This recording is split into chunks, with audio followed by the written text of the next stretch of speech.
Hello, gentle viewers, and welcome to the Farview Wilderness Area. Today, we are going to talk about the wilderness process used in forest plan revision. So, my name is Wilderness Wanda, and I am here today to walk you through the process. So, we are very excited that you joined us today. We're going to go over quite a bit. It's going to seem a little complicated at first, but we're going to make it nice and easy as we go through.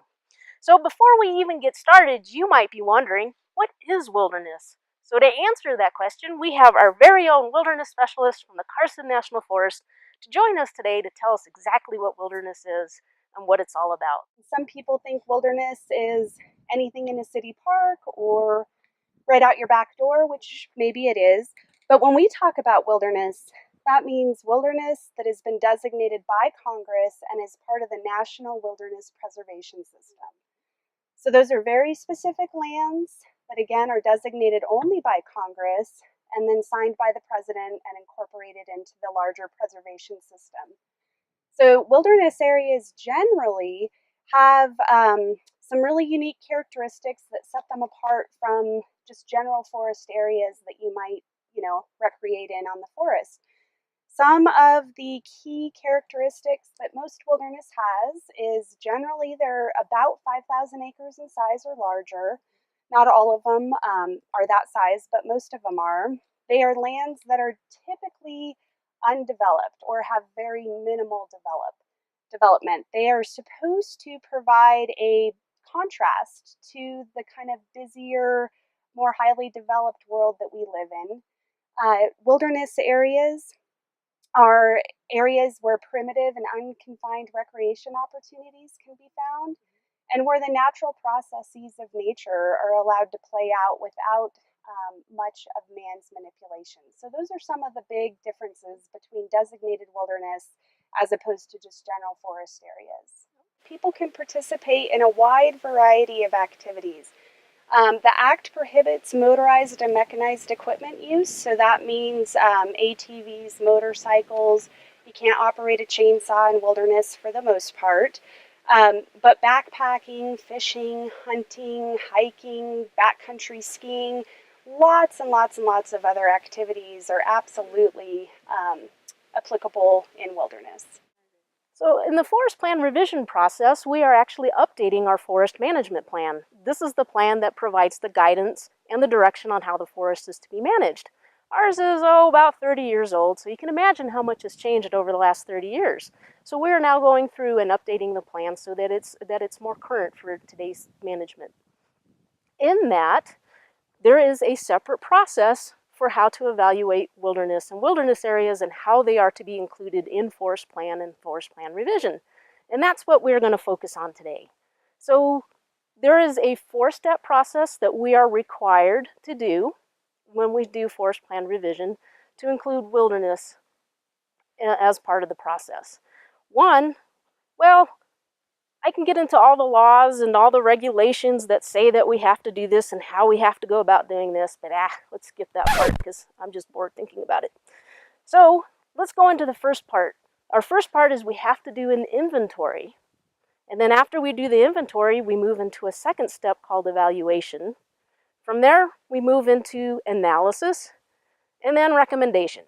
So what does all that mean? Inventory is basically our very first step. This is where we're going out and we're taking a look at, well, what lands do we want to look at that might, maybe, possibly, potentially might be wilderness.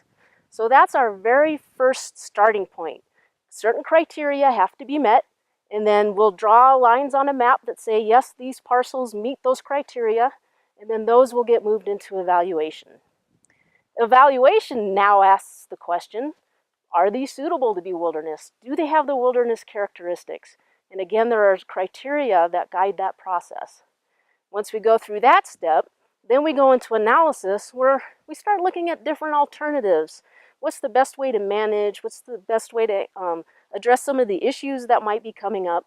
So we'll look at different alternatives, and that'll be part of the analysis that will actually inform the recommendation.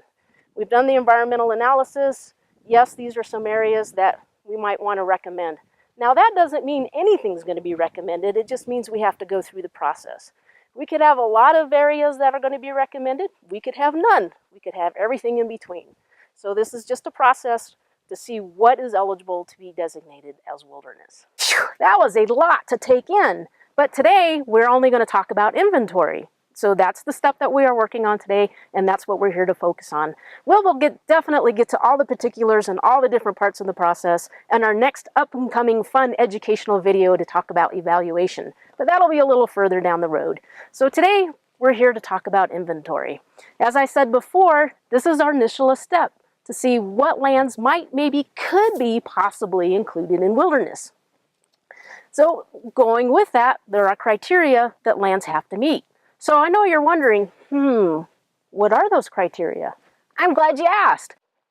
So the first criteria we're going to be looking at is the size criteria. Generally, we want to be looking at parcels of land that are 5,000 acres or more in size.